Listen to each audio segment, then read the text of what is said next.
Live look now at the U.S. Capitol tonight, where a standoff in the U.S. House continues. Just hours ago, the lower chamber adjourned for the third straight day without a House Speaker. A group of 20 Republicans continue to block Party Leader Kevin McCarthy from taking the Speaker's gavel, even after he agreed to concessions and offered the holdouts prime committee seats. There have been 11 ballots so far. Until they pick a Speaker, the Republican-controlled House cannot vote on any other business for the American people. Tonight, some Democratic lawmakers who represent Illinois and Missouri are frustrated they aren't able to get to work. That includes a newly elected leader from Illinois who is at the U.S. Capitol for the first time as a congresswoman. 5 on your side's Brent Solomon joins us with a closer look. Brent? Well, Representative Nikki Baczynski has a message for Congress. Put your differences aside so that Republicans and Democrats can get to work. I also caught up with a local professor who is helping put into perspective what's happening here. I don't pick the day. I'm confident we'll get to the solution.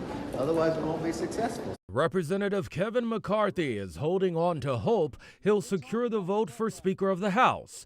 But Wednesday night, lawmakers making history by not agreeing on a speaker this far into the session.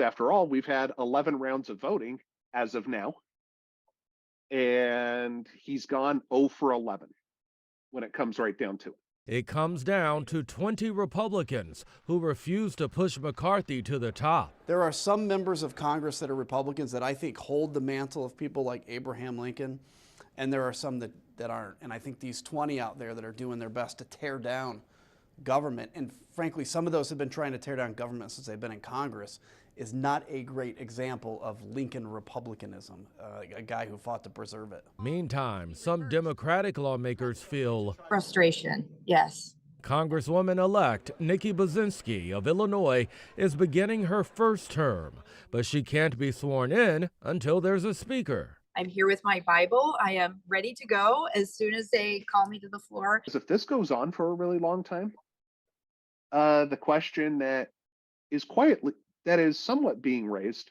but will get raised much more clearly, is if the Republican majority can't even pick a speaker, how are they going to be able to tackle some of the other issues that need to be addressed? We've heard for 2 years, at least I know I have, for 2 years, that when we take over, we're going to govern. When we take over, we're going to show the Republicans, the Democrats how to lead. We're going to take care of the people. Well, that's not what's happening right now. They're not taking care of the people. They're not governing. So how many more times will lawmakers vote? Dr. Moffett says members of Congress must keep voting until the speaker is selected, however many times that may be.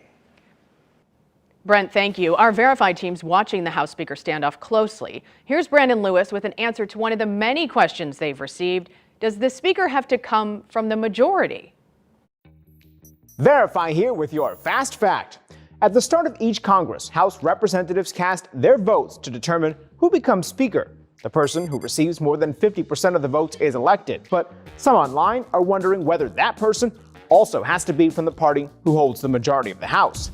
So, let's verify. Does the Speaker of the House have to be from the party that holds the majority?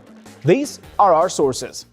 The U.S. Constitution says the House of Representatives shall choose their Speaker and other officers, and that's all it says. It makes no mention of the Speaker having to be from the majority party of the House, although they historically have been. So, no, the Speaker of the House does not have to be from the majority party.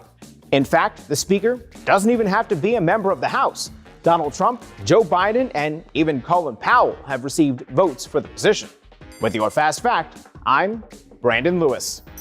What can we verify for you? Send an email to verify@ksdk.com.